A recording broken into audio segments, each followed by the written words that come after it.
मी इथे 2 टेबलस्पून एवढं तेल घातलेलं आहे, तुम्ही बघू शकता। जास्त तेल पण घालायची गरज नाही आहे, 2 चमचे भर एवढं घातले तर चालेल। तेलला थोडंसं गरम होण्यासाठी सोडूया।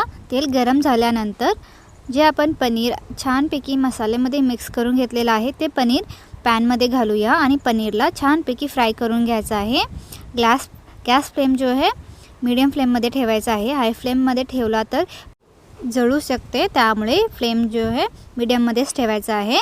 तर पनीर छानपैकी फ्राय झाल्यावर इथे आपण भाजीपाला टाकूया, घालूया याच्यामध्ये।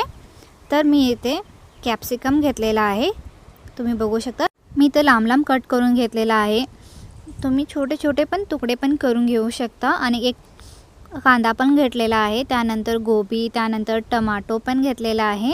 तुमच्या आवडीनुसार तुम्ही इथे भाजीपाला घालू शकता। आता भाजीपाला घातल्यानंतर याला छानपैकी मिक्स करून घ्यायचा आहे, परतून घ्यायचा आहे।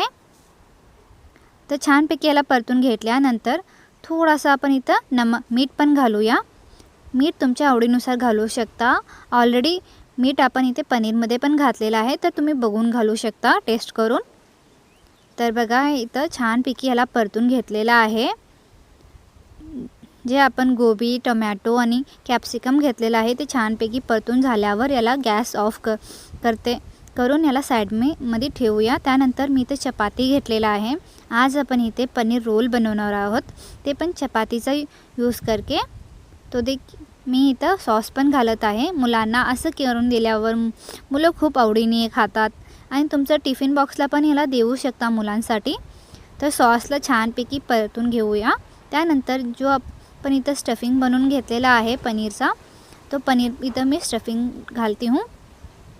पनीर घातल्यावर याच्यावर थोडंसं आपण इथं गार्निश केली आहे। मी इथं थोडासा गोबी, कॅप्सिकम, टमाटर आणि कांदा पण घालूया, तो बघू शकता। सेम जसं मार्केट में तुम्हाला पनीर रोल मिळते तसंच तुम्ही घरात पण बनवू शकता। थोडासा वरून मी इथे चीज पण घालत आहे, मुलांना चीज खूप आवडत असते, त्यामुळे मी आज इथं पनीर चीज रोल बनवणार आहे। तर तुम्ही बघू शकता मी इथे अमूल चीजचा यूज़ कर रही हूँ। तुम्ही पाहिजे तर तुम्ही कुठलाही ब्रँडचा चीज़ यूज़ करू शकता।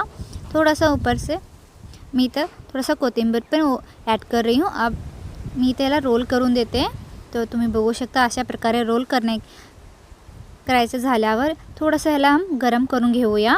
गरम केल्यावर छानपैकी खायला खूप टेस्टी पण लागतं आणि मजा पण येतं। मी ते गॅसवर पॅन ठेवलेला आहे, पॅनमध्ये थोडासा तेल आणि थोडासा कोथिंबीर घातलेला आहे आणि त्यानंतर पनीर रोल पण ठेवू देऊया। तुम्हाला व्हिडिओ छान वाटत